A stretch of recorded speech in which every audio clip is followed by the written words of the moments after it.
I'm Cameron. I'm the founder and CEO of Riixo and the creator of the Recovery Cuff. Now, before I founded Riixo, I used to be a professional rugby player with international caps for the Scotland Sevens and the Great Britain Sevens team. But in 2007, during a game, I broke my back when I was spear tackled.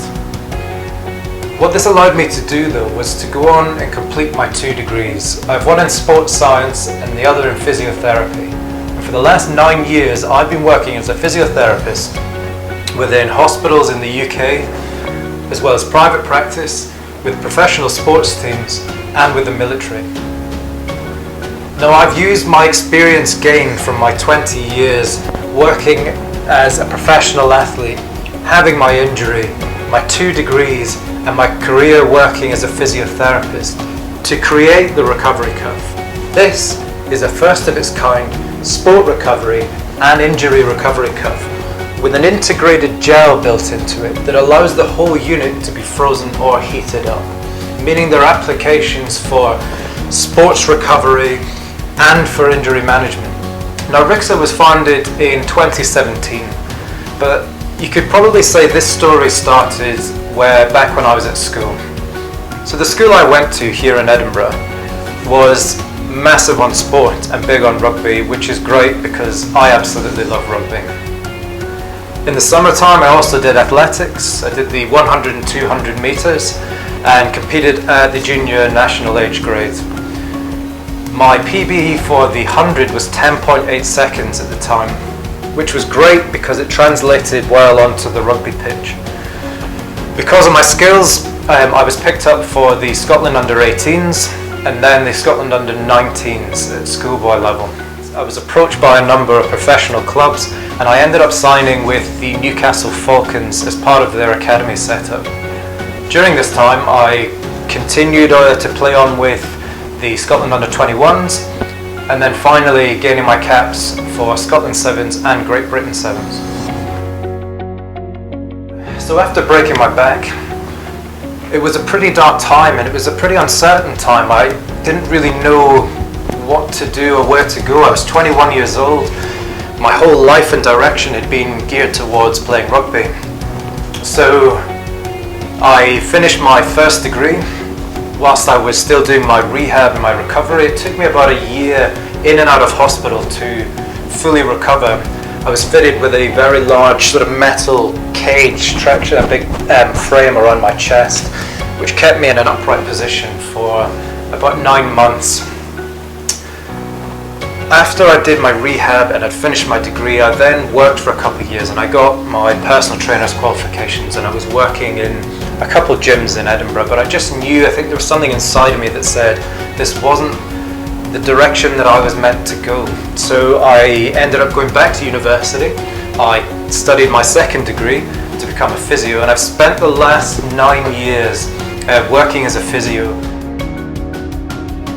So the desire to join the military, I think, started in my second year of university.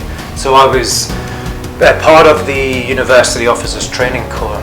I think the primary reason why I joined that was when I lost rugby and had to stop playing, there was a large void, and anyone who plays a sport will understand it becomes more than just a sport. It becomes part of your identity.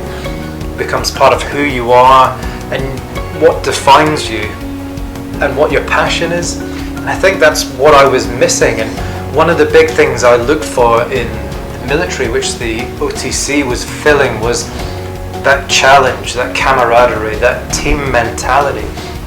And that's where I thought, this is what I want to do. So I applied. It took me about 3 years to get in because I'd had previous injuries, fractured spine. I'd actually had heart surgery when I was 16. I had to do a lot to prove myself physically that I was fit and able. But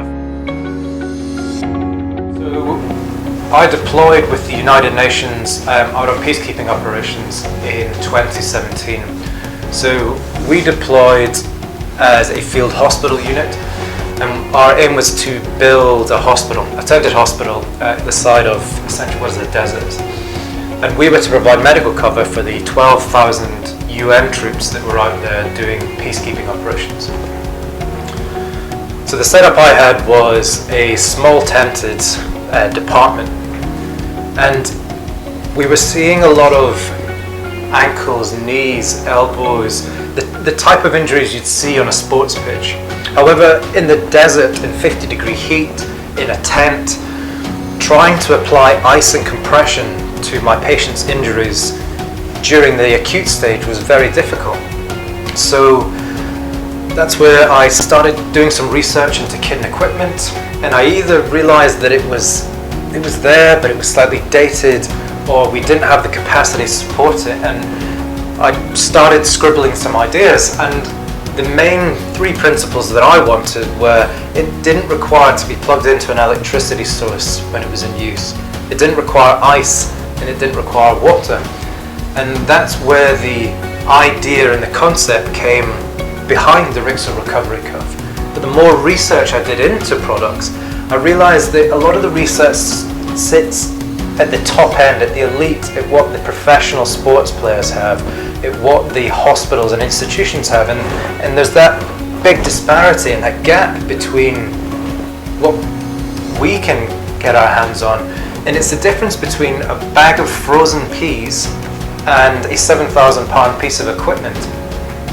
So I designed Riixo around the concept of making it affordable, making it easy to use, and more importantly, having it supported by this evidence that supports the stuff at the top level.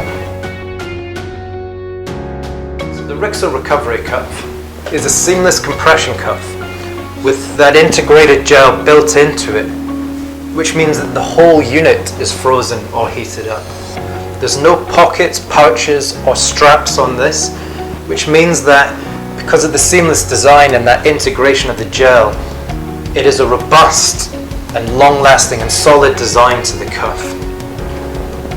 I did a lot of research and found a silver ionized yarn, which is not only softer than normal cotton or polyester based thread because it's a microfiber, but the silver ionization to it means it's antibacterial and antimicrobial.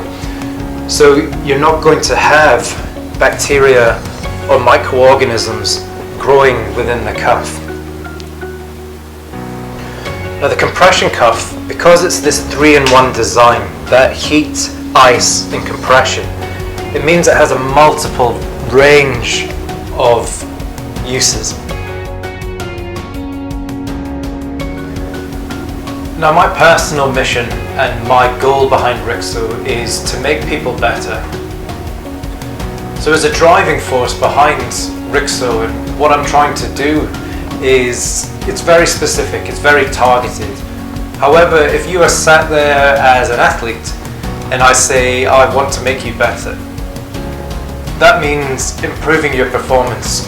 That means improving how you train, how you compete.